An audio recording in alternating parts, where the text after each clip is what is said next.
Riot Fest 2024, 3 albums are being played in full, and we at the Emo Social Club are reviewing those 3 records to give you our takes and our thoughts. You know, it's very important for you to have us as your emo authority to give you feedback on albums that are not always of the emo variety. We are reviewing these, and we are also doing a giveaway for 2 pairs of 3-day passes to Riot Fest 2024. If you would like to enter and potentially win a pair of 3-day passes, make sure you are going down to the description or wherever you're watching this, and make sure that you are entering, because you could win. You could be there watching this record. The record we're talking about on this episode is Smash by The Offspring. Lizzie, before we get into our thoughts and our opinions on this record, tell us a little bit more about The Offspring. Tell us about Smash. This was a smash hit when it came out on April 8th, 1994 via Epitaph Records, which I did not realize. Oh, yes.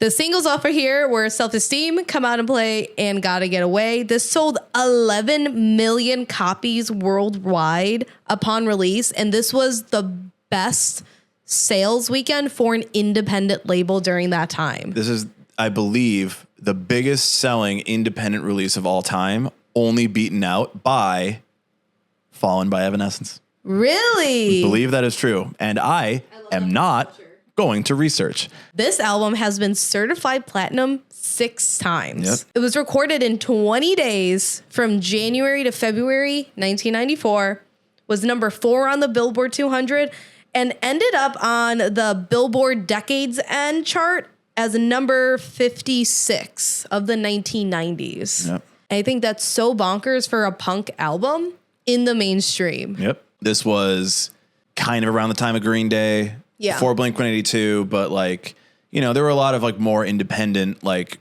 rough and tumble grunge type shit that like just really popping off at the time. And I think Offspring got caught up in that wave, got swept up in that wave of like 90s, and now it's like 90s nostalgia, right? Like this is a sound of the 90s very clearly. And again, one of the biggest selling records of all time, like insane. Yeah, it's absolutely bonkers. Yeah.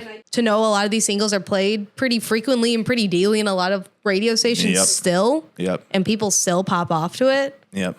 Bonkers. Before we get into our thoughts on this record, make sure you are subscribed. Make sure you're entering the giveaway. It is all down there in the description. You could be a winner of 2 3-day passes.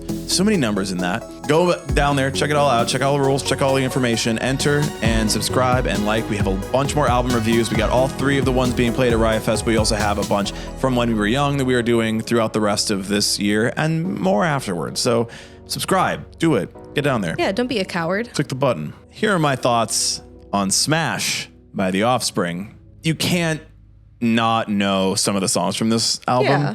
Rock radio has played Self-Esteem, Come Out and Play, like all the time. Like they're just mainstays in rock radio. So like, you know this record, you are aware of these songs, you're aware of The Offspring. There was just time in memoriam, and then one day there was The Offspring. It's insane. I knew that The Offspring was this band, right? Like legendary on the level of like Green Day, Blink-182. For me, like growing up and like hearing it on rock radio, that's what you hear. I have seen Offspring like maybe once at like Warped Tour, like a long time ago. And like they played the singles, and it's like, damn, you got like a bunch of singles. Like you're a band that has a lot of very popular, good punk rock songs. I have never been a huge punk fan. Yeah. I like AFI. And this record to me is enough skate punk, like old skate punk AFI, that I was like, I can get some of this. And that's about it. If it doesn't sound like skate punk AFI, I'm like, I'm out, man. Like, this is fine. So this is very much a record of like the singles for me. And the rest of it, I'm kind of like, whatever. Of the 3 records, this is the one I listen to the least. Really? I'm like, I know this one enough that I don't need to listen to it a bunch. But I'm also like, I'm good, man. Like, I'm good. Wow. The sound of the vocals to me is so grating. And like a skate punk band is not supposed to be good, right? It's supposed to be fast and edgy and have attitude. That's it. Like you're not supposed to really do much more outside of that. 3 chords and a message or whatever it is. To me, this was just like, yeah, you got that. And okay, do that then. Have fun. I mean, punk is pretty much that. And I think that's why I'm so shocked that it made it so much into this mainstream format, because of the overall rawness of the vocals would put off any other just like traditional, hey, I'm just turning on like Q101 Rock 95.5 or something like that. And you're just going to go about your day. I don't like punk rock music. I think it just is very grating to me. I think that it is just missing a lot of like really like interesting musicality to it. The vocals are just so high pitched and grating. That's what I've always thought about The Offspring. It's like when there's a really good like pop song by The Offspring, I'm usually in. A lot of the stuff they did after this, I was like, yeah, I like this better because they like really round off the vocals a bit better. But in this case, I'm like, yeah, it's the old school shit. It's the 90s shit. Like, it's fine. I'm just not feeling it that strong. Yeah. Here are my thoughts on The Offspring Smash. My first exposure to The Offspring was when I was in early high school, late middle school. And I heard Chrissy, Are You Doing Okay? And Gone Away on Fuse. Mm-hmm. So that was my first real actual, like, I'm aware of this band, a name to a song, was when I was probably like between 12 and 14 years old. And I really love those singles. So I went to go listen to more of it. And this was also a time when I was getting into punk a lot more because I do really like the raw, raspy, you're just getting it in, you're getting down and dirty, you're getting it in and out. And that's why I love punk. It's also just really fast. It's aggressive. It is a lot more politically driven a lot of the time. And in that time of my life when I was doing a lot of research on like punk music, I really found a lot of commonalities and like messaging and what it was going to be. And with The Offspring specifically, I think it's crazy that this is the one album that we have reviewed that I was in utero for. I was not even born yet. We're not going to have a lot of 90s records that we review. Yeah, I think this is crazy. I was like looking at the date. I'm like, damn, I wasn't not out. I was still cooking. I really enjoy this album because it is politically driven. It is very rough. It's down and dirty. It's fast. But they did this thing where just it does, in like a business mindset, appeal to a mainstream audience, which during that time was very difficult to do. And is still very difficult to do now in 2024, 30 years later. Dexter's vocals are just so unique in that way. I think it's fantastic because it makes him sound way different than any other punk singer during the time. A lot of other punk bands, as much as I love them, especially if they are male fronted, they kind of sound the same unless they have a different inflection in their voice. I also saw Smash at one of the reunions at Riot Fest back in 2014. Yeah, she saw a 20 year of it. Yeah, so I really enjoyed it then. I still enjoy it now. I think The Offspring are a fantastic band. And also Dexter is like a PhD science man. I think that's cool. PhD science man. He does some type of science that I could never do in my entire life. Chemistry. Correct. Brian, what are some of your standouts here? For me, it's the singles. Like I went in knowing Come Out and Play, Self-Esteem. Those are still the ones that really stood out to me on re-listening to it. Like Come Out and Play is such a big song in general, in rock, in 90s rock, in nostalgia of all that stuff. Like it is the song that could keep me coming back to this record. Beyond that, like not a lot. Really? Not a lot. It was really like those two singles that I really enjoyed. And again, I like the vibe of the skate punk stuff on it in general because it just reminded me a lot of old AFI, but I would much rather revisit kind of old AFI than this. Okay. I think I would just rather listen to old AFI. I think I like the sound of that better than I like this. I think I like Davey's vocal. I mean, I love Davey's vocals. Of course, yeah. You're never going to hear me say a bad thing about AFI ever, of any of their eras. You're never going to hear me say it. I might think it, but I'm not going to say it. I was about to say about Blood. I'm not going to say it. It's not going to be on record. Davey, hit me up. I think it's just the singles. I think it's just the ones that I know the best. Like, they're the ones that really stuck out to me on this listen. Bad Habit, because you obviously have the intro where it's spoken word, and then you have the next song.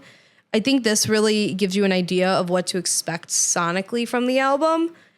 This is also a really good display of Dexter's vocal range, I feel, too. And to really bring the most generic music listener into the fold, this has this older school hard rock vibe that a lot of people could relate to, and then blending it with punk as well.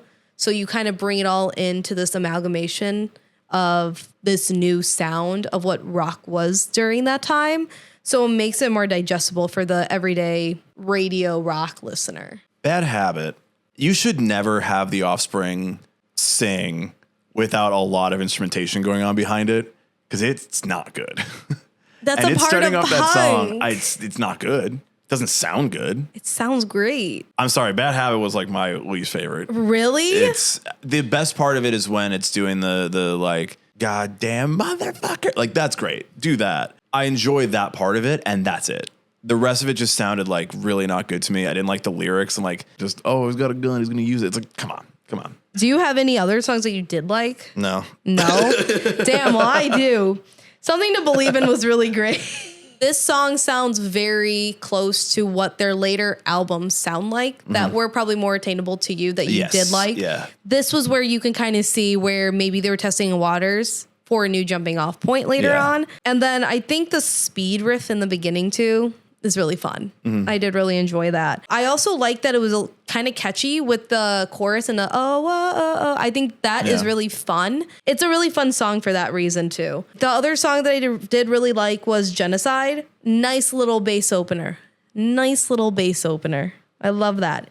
It's political punk in the mainstream, which during the time, not a lot in the mainstream. I can give a lot of credit to that for them being a little bit more politically minded. And I just think that overall, this is just a really fun album.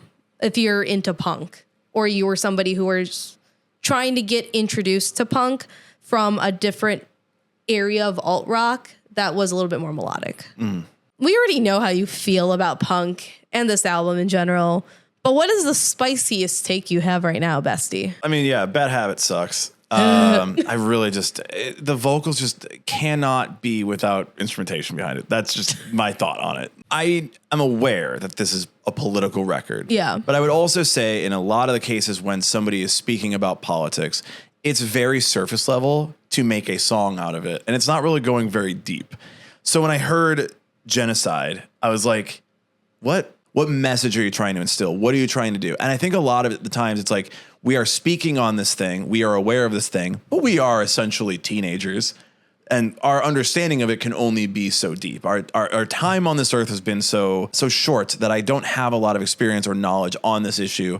And maybe you've done a little bit of research, but you're like, how do I turn that knowledge and that information into a song? It's not necessarily something that people do very well. I think this is about a lot of political music, unless you're like straight up like, here's what's going on. The only band that has really done it for me is System of a Down, constantly every time. Like they get it. They know how to do it, turn it into a pop song and also say like, this is specifically what the message is. And I just think this is like one of those punk albums where you're like, yeah, we hate the man. And like, yeah, this is bad. And like politics. It's like, what are you saying, Offspring? Like, I'm supposed to skateboard to this. I'm supposed to skateboard. You're supposed to skateboard to be angry at the government. It's kind of similar to the Barbie movie where everyone's like, this is feminism 101 for a lot of people. I think this was an introduction to the mainstream public of here's political punk 101. Yeah. So it didn't need to be that deep because they also didn't probably feel as much of an authority or responsibility potentially to go that far deep with this first one. Yeah. Because there's so many other bands too that are in the punk sphere,